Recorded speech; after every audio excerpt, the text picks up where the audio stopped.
Gibt es ein Volk Gottes oder zwei?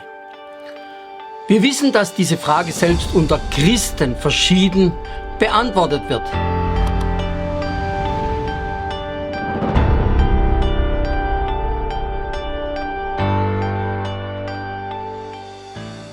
Es kommt ganz auf die Denomination an, Gemeinde, Kirche. Und wie wollen wir dann dieses Problem angehen? Wir wollen einfach so nahe wie möglich am Wort Gottes bleiben und Bibelverse als wichtige Orientierungspunkte gebrauchen. Also die Bibel selber. Zum Beispiel Römer 11, Vers 25. Also die Frage, gibt es ein oder zwei Völker Gottes? Das heißt, die Gemeinde und eben Israel. Oder wenn wir die Frage etwas genauer stellen wollen, gehört Israel noch dazu? Oder ist Israel überhaupt nicht mehr wichtig? Denn ich will nicht, Brüder, dass euch dieses Geheimnis unbekannt sei, damit ihr euch nicht selbst für zu klug haltet, als in den eigenen Gedanken, in der eigenen Intelligenz. Wir sollen am Wort Gottes bleiben, an dem, was Paulus jetzt als Geheimnis offenbart. Also eine Sache, die bis zu diesem Zeitpunkt nicht bekannt war. Jetzt wurde sie durch den Heiligen Geist dem Paulus geoffenbart. Dass Verstockung Israel zum Teil widerfahren ist, bis die Vollzahl der Nationen oder der Heiden eingegangen sein wird, also der geretteten Heiden in die Gemeinde eingegangen. Und wenn diese Vollzahl, die eben nur Gott kennt, eingegangen ist, dann wird das Gemeindezeitalter abgeschlossen und dann wird Israel wieder aus der Verstockung herausgeholt. Das bezieht sich natürlich nicht auf einzelne Juden, die ja durch die vergangenen letzten 2000 Jahre immer wieder auch ihren Messias erkannt haben. Nicht nur als den wiederkommenden König aller Könige, sondern als das Lamm Gottes. Und die sich dann eben mit dem Blut des Lammes waschen ließen, die dann in diesen neuen Bund eingetreten sind, indem sie den Namen des Herrn angerufen haben. Also hier wird uns gezeigt, dass Israel als Volk, als auserwähltes Volk Gottes auf die Seite gestellt wurde, bis die Vollzahl der Nationen oder der Heiden eingegangen ist. Ich denke, es gibt deswegen solche Probleme bei diesen Fragen oder die verschiedenen Meinungen, weil man nicht genau aufpasst, was der Text sagt. Denn hier offenbart Paulus eben dieses wichtige Geheimnis, etwas Neues, das ja den Christen in Rom helfen soll, Israel im Licht Gottes zu sehen, nämlich gerade in Römer 9, 10 und 11, da gebraucht Paulus 3 Kapitel, um diese Fragen betreffs Israel zu klären. Also Israel wurde auf die Seite gestellt. Ein anderer Orientierungspunkt oder ein wichtiger Vers, der uns Orientierung gibt, ist Apostelgeschichte 15, Vers 14. Simon hat erzählt, wie Gott zuerst die Heiden heimgesucht hat, um aus ihnen ein Volk zu nehmen für seinen Namen. Da ging es ja jetzt da gab es Streit in Bezug der Heiden, ob die beschnitten werden müssten, ob die zuerst praktisch zu Juden gemacht werden müssten, um dann eben in der Gemeinde aufgenommen zu werden, denn damals war ja die Mehrheit noch jüdisch. Und dann wurde diese Frage eben geklärt. Und hier sagt der Petrus, der Simon, dass eben Gott in seinem Heilsplan jetzt die Heiden herausretten will. Und dass sie dem keinen Hindernis in den Weg stellen sollten. Also zuerst die Heiden. Und dieses Volk, das herausgerufen wird aus den Heiden, heißt die Gemeinde oder die Herausgerufene, die Ekklesia. Das ist also jetzt Priorität. Und danach, eben wenn die Vollzahl der Heiden eingegangen ist, wenn das Gemeindezeitalter abgeschlossen wurde, danach will ich zurückkehren, spricht der Herr, und die zerfallene Hütte Davids wieder aufbauen. Aus ihren Trümmern werde ich sie wieder errichten. Also hier geht es um die Wiederherstellung Israels, ganz im Speziellen um die geistliche Wiederherstellung Israels. Also zuerst die Gemeinde und dann wieder Israel. Dann wird Israel aus der Verstockung herausgeholt. Ist eigentlich gar nicht so schwierig. Oder ein anderer Orientierungspunkt oder Vers, den lesen wir in Lukas 21, 24. Auch interessant. der uns zeigt, dass es eine Zeitenwende geben wird in Bezug auf Israel. Und sie werden fallen durch die Schärfe des Schwertes und sie werden gefangen weggeführt unter alle Völker. Und Jerusalem wird von den Heiden zertreten werden. Also dass Jerusalem zerstört wurde, dass die Juden weggeführt wurden, dass viele massakriert wurden, das hat sich ja im Jahr 70 nach Christus durch die Römer erfüllt unter dem General Titus. Und Jerusalem wird von den Heiden zertreten werden. Das geht jetzt schon fast 2000 Jahre. Und wurde dann natürlich auch schon nach ungefähr 500, 600 Jahren von den Moslems besetzt, die den Tempelberg besetzt haben und dort eben ihre 2 Heiligtümer hingebaut haben, nämlich den Felsendom und die Al-Aqsa-Moschee. Aber die Bibel sagt, Jerusalem wird von den Heiden zertreten werden, bis dass der Heidenzeit erfüllt sein wird. Es gibt also ein Bis. Wir müssen immer gut aufpassen auf dieses prophetische Bis, das uns zeigt, dass Jerusalem nicht für alle Ewigkeit von den Heiden zertreten wird, sondern wenn die Zeit der Heiden zu Ende geht, dann werden die Heiden Israel nicht mehr zertreten. Und wir sehen also heute, da sind sehr viele interessante Dinge im Gehen. Zum Beispiel haben wir hier, das ist auf einem Platz am Tempelberg Richtung Ölberg, wo natürlich gab da auch der Sicherheitsminister Ben-Gvir da etwas Druck. Er ist ja religiös und seit neuestem beten also dort Juden. Das war ja bis jetzt immer verboten. Sie durften nicht mal im stillen Gebet nur die Lippen bewegen. Und dann haben die Araber schon angefangen zu schreien mit ihrem Allahu Akbar. Und jetzt sehen wir hier, wie sie sich sogar auf den Boden hinstrecken. Ja, weil das gehört auch zu diesem ganzen, zur Anbetungsvorschrift. Das ist also sehr interessant. Ganz in neuester Zeit jetzt wird das toleriert. Die Polizei steht dabei, schaut zu, passt auf, ne, dass es da keine Unruhen gibt. Sehr interessant. Jerusalem wird von den Heiden zertreten werden, bis dass der Heidenzeit erfüllt wird. Und im Johannesevangelium lesen wir ja, wenn aber jener, der Geist der Wahrheit kommen wird, das sagt der Herr Jesus als Verheißung, der wird euch in alle Wahrheit leiten und was zukünftig ist, wird er euch verkünden. Das ist also ganz wichtig für uns, diese zukünftigen Dinge, diese ganz speziellen Offenbarungen nach Pfingsten, damit wir da aufpassen und dass wir das richtig einordnen. Paulus sagt ja, dafür halte man uns für Diener Christi und Verwalter der Geheimnisse Gottes. Und Paulus war eben dieser Verwalter der Geheimnisse Gottes. Er wurde ja auch der Lehrer der Heiden genannt. Also ganz wichtige Dinge werden da geoffenbart. Zum Beispiel das Geheimnis der Gemeinde als Braut Christi. Also jetzt praktisch ein neues Volk, nicht nur Israel, sondern jetzt die Gemeinde. Oder auch, dass der Bräutigam, dieser himmlische Bräutigam, dann, wenn die Vollzahl der Heiden eingegangen ist, ganz speziell kommen wird, um seine Braut abzuholen, beim Abschluss der Gemeinde. Und das nennt sich eben Entrückung. Hat Paulus auch in 1. Korinther 15, 31 geoffenbart, auch in 1. Thessalonicher 4, ganz wichtige Dinge, die eben auch in vielen Gemeinden einfach nicht behandelt werden. Oder auch eben die teilweise Verhärtung Israels, das ich ja gerade erwähnt habe, aus Römer 11, 25, oder die Heiden als Miterben in der Gemeinde, oder die noch zurückgehaltene Bosheit, dass sich der Antichrist noch nicht offenbaren kann, oder das Evangelium der Gnade, oder eben auch das Reich Gottes in uns. Wichtige Geheimnisse im Neuen Testament.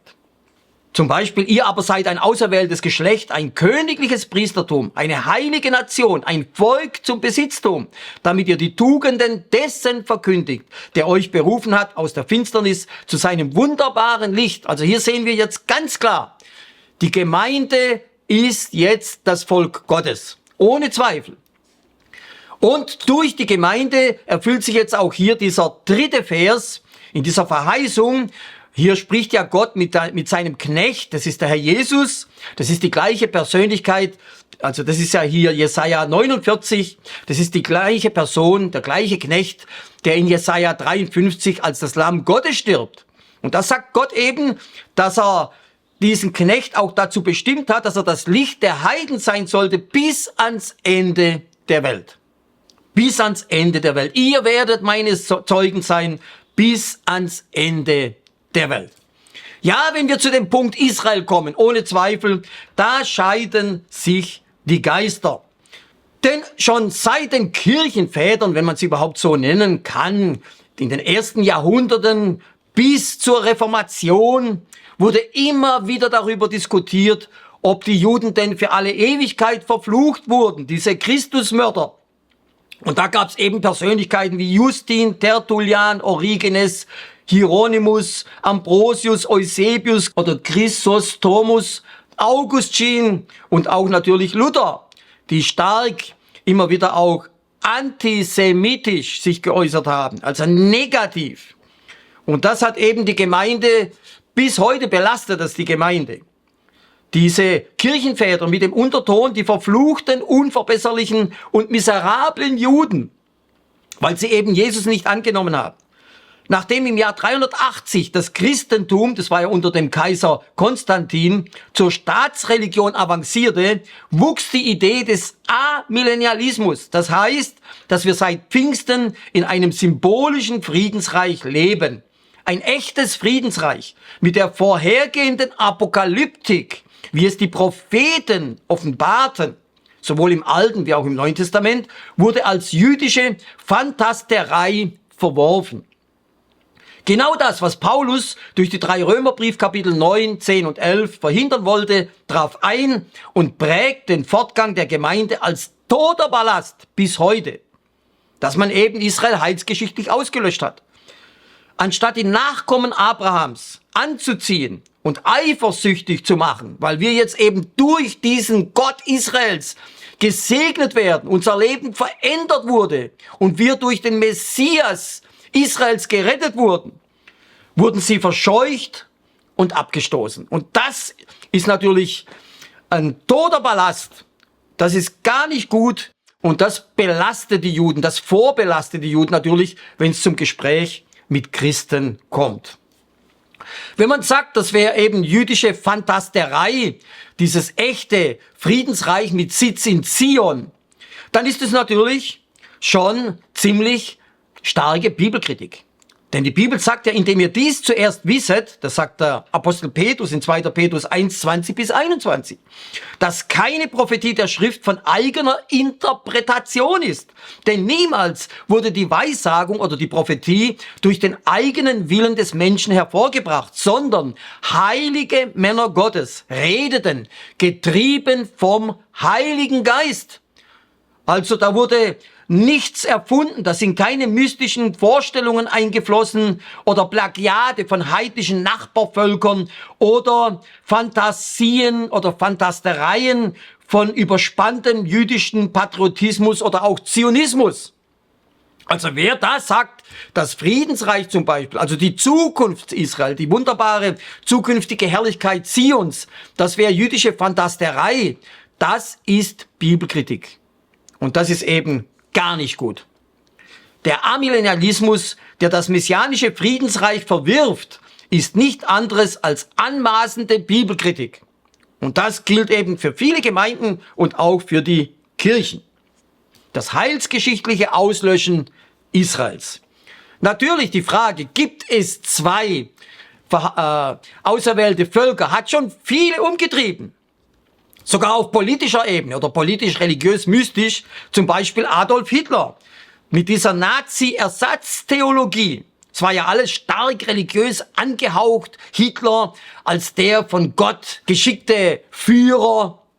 Goebbels hat ja auch ganz interessante messianische Ausdrücke gebraucht in Bezug auf Hitler. Und Hitler hat bei einem Tischgespräch auf die Frage geantwortet, Hitler, was ist mit den Juden? Und er antwortete, es kann keine 2 auserwählten Völker geben. Das ist sehr, sehr tiefgründig und natürlich tragisch, schrecklich.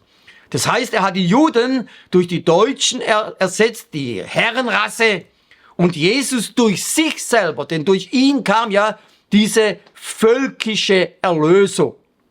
Und nicht umsonst sagte ja Hitler das Heilige Römische Reich deutscher Nation von 1000 Jahren. Und dieses Friedensreich von 1000 Jahren, das kommt eben nur mit diesem Zeitbegriff 1000 Jahren in der Offenbarung vor, im letzten Buch des Neuen Testamentes. Also wir merken, wie alles sehr religiös war. Und Hitler eben in der Hinsicht starke Schatten vorgeworfen hat in Bezug auf den Antichristen. Dann gab es natürlich den Islam. Der Islam, das ist ja praktisch eine arabische Raubkopie der Bibel, sowohl des Alten wie auch Teile des Neuen Testamentes. Mohammed kam ja erst 2500 Jahre nach Abraham oder 2000 Jahre nach Mose oder 500 Jahre, rund 500 Jahre nach Jesus. Und heute sagt eben auch der Islam, es kann keine zwei auserwählten Völker geben. Und mit diesem gleichen schrecklichen Fanatismus wie bei den Nazis versuchen sie auch alles, um Juden umzubringen. Sogar der Iran, heute eine der stärksten Nationen, die sich eingeschworen haben, sie werden Israel vernichten und unheimlich viel Geld in ihre Proxys investieren, wie die Hisbollah im Libanon, die Hamas im Gazastreifen, die Houthis im Jemen, andere Gruppen im Irak. Also wir sehen, das ist rein politisch nicht zu erklären, dieser Hass gegen Israel. Und das hat natürlich auch zum Beispiel die Reformatoren umgetrieben. Auch sie kamen zu dem Schluss, es kann keine zwei auserwählten Völker geben. Die Reformatoren vergeistigten viele wichtige Prophetien betreffs Israel und dem verheißenen Friedensreich. Sie verlagerten alles auf die Gemeinde. Diese sogenannte Ersatztheologie, die eben auch den ganzen deutschsprachigen Raum vorbelastet. Interessant auch, nach der Auferstehung Jesu, kurz vor seiner Himmelfahrt oder kurz vor seiner himmlischen Entrückung, stellten diese jüdischen Jünger, die Apostel, noch einmal diese berühmte Frage nach dem Friedensreich, nach dem messianischen Friedensreich, nach dem Reich Jesu hier auf Erden. Sie nun, als sie zusammengekommen waren, fragten ihn und sagten, Herr, stellst du in dieser Zeit dem Israel das Reich wieder her? Dieses verheißene Reich. Er sprach aber zu ihnen. Es ist nicht eure Sache, Zeiten oder Zeitpunkte zu wissen, die der Vater in seiner eigenen Autorität gesetzt hat. Er sagt jetzt hier nicht, vergesst es, fragt nicht mehr nach dem Friedensreich. Das ist jetzt symbolisch. Das Reich ist in euch. Das Reich wurde doch von euch weggenommen und einem anderen Volk gegeben, nämlich der Gemeinde. Nein, das war nicht die Antwort Jesu. Er sagt hier, er sprach aber zu ihnen, es ist nicht eure Sache, Zeiten oder Zeitpunkte zu wissen, die der Vater in seiner eigenen Autorität festgesetzt hat. Aber ihr werdet Kraft empfangen, wenn der Heilige Geist auf euch gekommen ist. Und ihr werdet meine Zeugen sein, sowohl in Jerusalem als auch in ganz Judäa und Samaria und bis an das Ende der Erde. Also hier kommt jetzt das Programm für die Gemeinde, nämlich das Evangelium auf der ganzen Welt zu verkündigen. Und das erleben wir auch heute nach rund 2000 Jahren. Die Bibel, das meistgedruckteste Buch der Welt, und das Evangelium wird auf der ganzen Welt verkündigt. Wunderbar. Das ist jetzt Priorität Nummer 1. Und dieses Friedensreich, das wurde nach hinten verschoben. Hier nochmal diese Verse, die ich am Anfang schon zitiert habe. Simon hat erzählt, wie Gott zuerst die Heiden heimgesucht hat, um aus ihnen ein Volk zu nehmen für seinen Namen. Und das weltweit. Danach will ich zurückkehren, spricht der Herr, und die zerfallene Hütte Davids wieder aufrichten. Aus ihren Trümmern werde ich sie wieder errichten. Das heißt also, Israel wurde während der Gemeindezeit als Volk auf die Seite gestellt. So wie die Fußballspieler, die auf der Ersatzbank sitzen. Heute spielt die Gemeinde. Aber die Bibel sagt ja auch, Jerusalem würde zu einem Taumelbecher werden für alle Völker ringsumher in der Endzeit. Und wir sehen seit der Rückkehr Israels, vor allem seit der Staatsgründung Israels am 14. Mai 1948, was es da für einen Hass und Aggression gegen die Juden und gegen den Staat Israel gibt. Auch jetzt durch diesen ganzen Gaza-Krieg, wie viel Antisemitismus wird doch da weitergegeben und auf den Straßen gezeigt. In sehr aggressiver Weise werden da die westlichen Demokratien missbraucht. Ich denke, Israel ist mittlerweile schon von der Ersatzbank aufgestanden und wärmt sich auf. Wärmt sich auf. Und dieses kleine Israel bringt schon die ganze Welt durcheinander. Heute lebt Israel in einer Art Übergangszeit und muss noch bis zur Entrückung der Gemeinde. Erst danach wird Israel aus der Verstockung herausgeholt und dem Ausreifen des Bösen warten. Das geschieht dann während den 7 apokalyptischen Jahren. Und wir wissen ja, dass Israel gerade in dieser großen Trübsalzeit gerettet wird. Denn ich will nicht, Brüder, dass euch dieses Geheimnis unbekannt sei, damit ihr euch nicht selbst für zu klug haltet, dass Verstockung Israel zum Teil widerfahren ist, bis die Vollzahl der Nationen eingegangen sein wird. Ja, wo eingegangen? Jesus sagte ja in Matthäus 7, 13 bis 14, geht ein durch die enge Pforte, denn weit ist die Pforte und breit der Weg, der zum Verderben führt. Und viele sind es, die durch dieselbe eingehen. Denn eng ist die Pforte und schmal der Weg, der zum Leben führt, und wenige sind, die ihn finden. Das sind also diese geretteten Heiden, dieses Volk, das Gott herausruft, weltweit, global. Die sind durch diese enge Pforte gegangen. Die haben Jesus ganz persönlich angenommen und wurden gerettet. In diesen neuen Bund eingetreten durch das Blut des Lammes. Und diese Kettenreaktion hat an Pfingsten vor fast 2000 Jahren angefangen, als die Gemeinde gegründet wurde, und geht eben bis zur Entrückung. Diese Kettenreaktion, dass diese frohe Botschaft durch Menschen weitergegeben wird, andere Menschen nehmen sie an, durch sie geht es dann auch wieder weiter, und so geht es durch die Jahrhunderte hindurch. Ja, und dann wird eben Israel aus der Verstockung herausgeholt, dann wird Israel wieder aktiviert. Ein ganz wichtiger Orientierungspunkt in Apostelgeschichte 3, 19 bis 21, das ist ja diese Botschaft, diese ersten Botschaften von Petrus, jetzt im neuen Bund, im Gemeindezeitalter. So tut nun Buße und bekehrt euch, dass eure Sünden ausgetilgt werden, damit Zeiten der Erquickung kommen vom Angesicht des Herrn oder von der Gegenwart des Herrn, und er den euch zuvor verordneten Jesus Christus sende. Das ist der Messias, den freilich der Himmel aufnehmen muss, bis zu den Zeiten der Wiederherstellung aller Dinge, von denen Gott durch den Mund seiner heiligen Propheten von jeher geredet hat.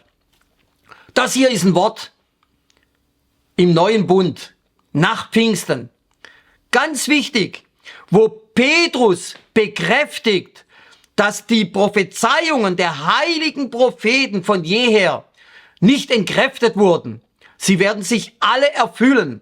Es gibt nämlich heute viele Leute, die sagen, nein, viele Verheißungen im alten Bund, die wurden wirkungslos, weil eben Israel den Messias verworfen hat und sie wurden auf die Seite gestellt. Jetzt können nur einzelne Juden Jesus annehmen, aber Israel als Volk hat keine Zukunft mehr. Petrus spricht hier genau das Gegenteil.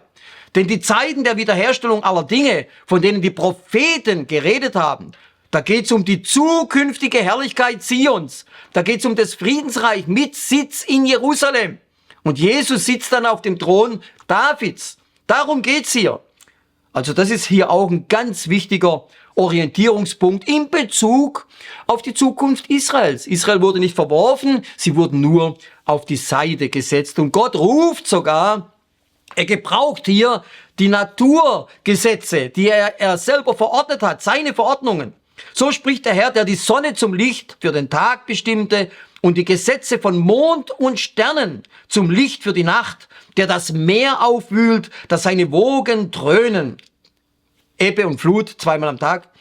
Er heißt Herr Zebaoth, also der Herr der Heerscharen. Wenn diese festen Ordnungen jemals vor mir aufhören zu bestehen, so spricht der Herr, dann erst soll auch der Same Israels aufhören, ein Volk vor meinen Augen zu sein, ewiglich.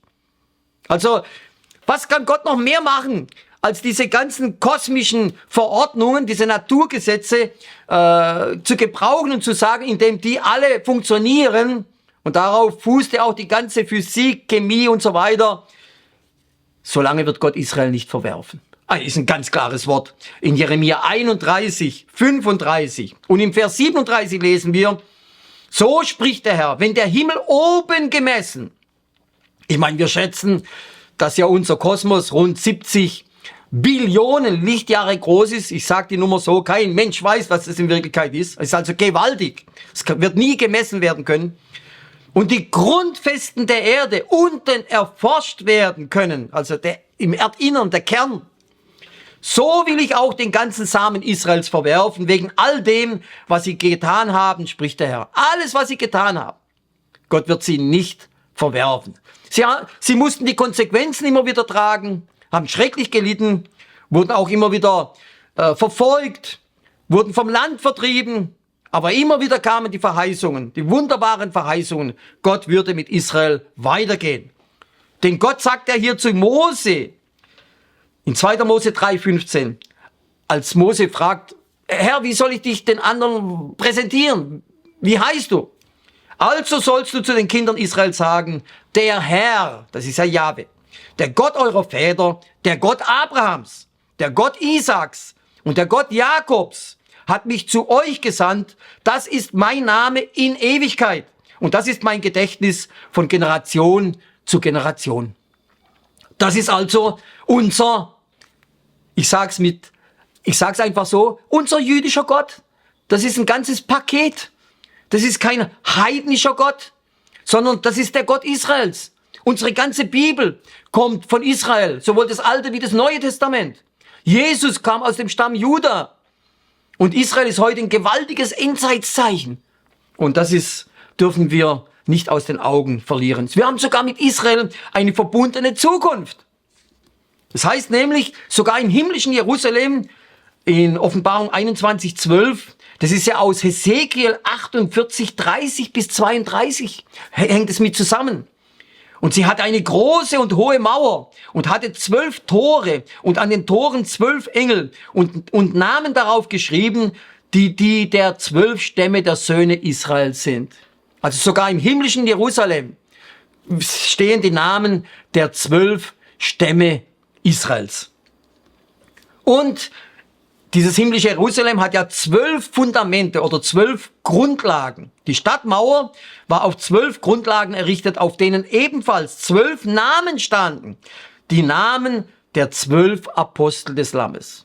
Also sowohl die 12 Stämme wie auch die 12 Apostel, alle kommen und kamen aus Israel. Und vergessen wir nicht, als Gemeinde, wir sind eingepfropfte Zweige, wir sind ein integrierter Bestandteil Israels. Wenn nun aber einige der Zweige herausgebrochen worden sind und du, der du ein wilder Ölbaumzweig warst, unter sie eingepfropft worden bist und dadurch Anteil an der Wurzel, die dem Ölbaum die Fettigkeit verschafft, erhalten hast, so rühme dich deswegen nicht gegen die natürlichen Zweige. Das heißt gegen die Juden. Aufpassen, wie wir Israel und die Juden behandeln. Und da sehen wir eben heute auch viel christliche Arroganz, wenn man Israel heilsgeschichtlich auslöscht. Eigentlich sehr, sehr tragisch, denn wir sind ein integrierter Bestandteil Israels und wir wissen, Israel wird noch eine wunderbare Zukunft haben. Denn was Gott verheißen hat, das wird er auch erfüllen. Also auf die Frage, gibt es ein Volk Gottes oder zwei? Es gibt ganz klar zwei. Aber Israel als Volk wurde auf die Seite gestellt und erst wenn die Gemeinde in ihrer Vollzahl eingegangen ist, erst dann, also nach der Entrückung, wird dann Israel wieder in diesen 7 apokalyptischen Jahren aus der Verhärtung herausgeholt. So hoffe ich, dass wir wieder etwas mehr vom prophetischen Wort lernen konnten. Wir wissen, sein Wort kommt nicht leer zurück. Möchte Gott uns segnen.